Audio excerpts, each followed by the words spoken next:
So, you've probably heard a ton about what SD-WAN can do, all the amazing benefits. But let's get real for a second. How do you actually build one? I'm not talking about just plugging things in. I mean, how do you design one from the ground up so it doesn't become this massive, unmanageable monster? Well, today, we're going to ditch the theory and actually draw up the blueprint for a network that's really built to last. I mean, just try to wrap your head around this.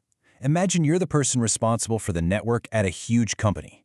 Maybe a retail chain with thousands of stores, or a bank with branches on every corner. How in the world do you connect all of them and make sure everything, your payment systems, your phone calls, all that critical data flows perfectly without a single hiccup? That is the challenge we're all facing today. Well, the answer is actually pretty simple. You do it the same way you'd build a house. You start with a blueprint. You would never ever just start throwing up walls and hope for the best, right? And a network that's the backbone of your entire business is exactly the same. It needs a plan. It needs a solid foundation. You've got to think it through. Okay, so here's our game plan for today. First, we'll talk about the challenge itself. Then, we're going to walk through the 3 big steps: the investigation, the core architecture, and the local site. And then, at the end, we'll get to the best part, the payoff for doing all this work up front. First things first, before we get into any of the how, we've got to be crystal clear on the why. See, the goal isn't just to get everything connected. That's the easy part. The real goal is to build something that's simple, that's consistent, and that you can actually manage years from now. Every single choice we make in the design phase is about preventing those late-night fire drills down the road. So, this whole design process really rests on 3 main pillars, and we're going to tackle them one by one. It all starts with the investigation. From there, we build the core architecture, and finally, we zoom in on the local site design. All right, let's dive into step 1, the investigation. Think of it like this. You'd never build a house without surveying the land first, right? Well, that's what this phase is all about. We have to gather all the critical info because you just can't design a good solution if you don't really truly understand the problem. Now, these questions right here, they're not just checkboxes. They literally define everything that comes next. So what are we building? Is it a skyscraper, like a data center, or a little bungalow, like a branch office? What kind of utilities or applications do we need? Point of sale, voice, and who gets keys to which rooms? That's your client segmentation. And finally, what roads do we have to get there? Are we working with broadband, LTE, or something else?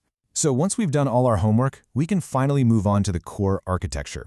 This is where we create the master blueprint. These are the big, high-level decisions that are going to apply to the entire network. This is what ensures everything is consistent, no matter where you look. First up, let's talk about the conductor. This thing is the brain of the whole operation. It's your mission control. It's the central spot where you manage everything, push out configurations, and see what's going on across the whole network. In our house analogy, the conductor is the general contractor, the one person making sure the plumbers, electricians, and carpenters are all working from the same plan. Next up is tenancy, and this is a huge deal for security. Basically, it's how you build secure digital walls inside your network. So for example, you can create a completely separate tenant just for your point-of-sale systems. This guarantees that traffic is totally isolated, which is crucial for things like PCI compliance. It's just like having different key cards for different floors in a secure building. And here's where it gets really clever. You can actually structure your tenants in a hierarchy. Think of enterprise as the master key that opens every door. Then, site category might be the key for a specific floor, and VLAN role is the key to just one single room. Doing it this way makes writing your security policies incredibly simple and easy to scale. It's just elegant. Now we're getting to the absolute heart of the configuration, service design. This is where you write the actual rulebook for all your traffic. How do we prioritize voice calls? Where does our regular internet traffic go?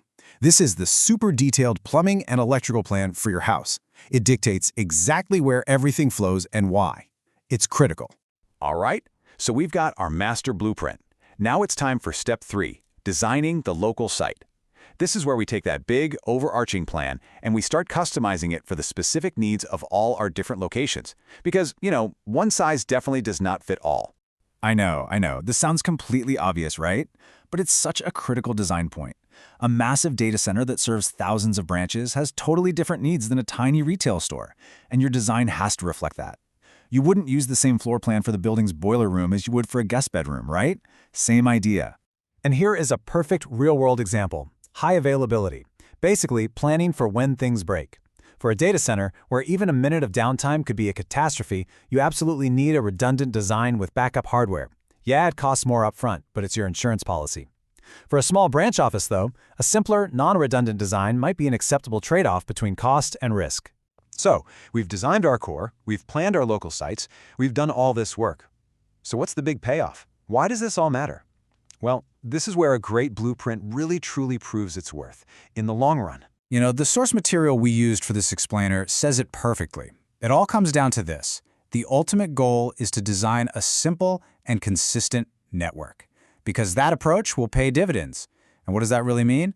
It means it saves you time, it saves you money, and it saves you a whole lot of headaches every single day you're running that network. At the end of the day, a well-designed network isn't just about being powerful or fast, it's about being manageable. Because let's be honest, something is going to break, probably at 2 in the morning. And when it does, a consistent design is the difference between a 5-minute fix and a 5-hour crisis call. It just makes the day-to-day job of running the network so much easier. So, I'll leave you with this final thought to chew on.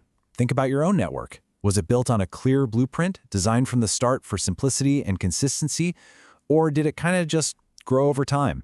The answer to that question tells you a whole lot about the kinds of challenges you might be facing down the road.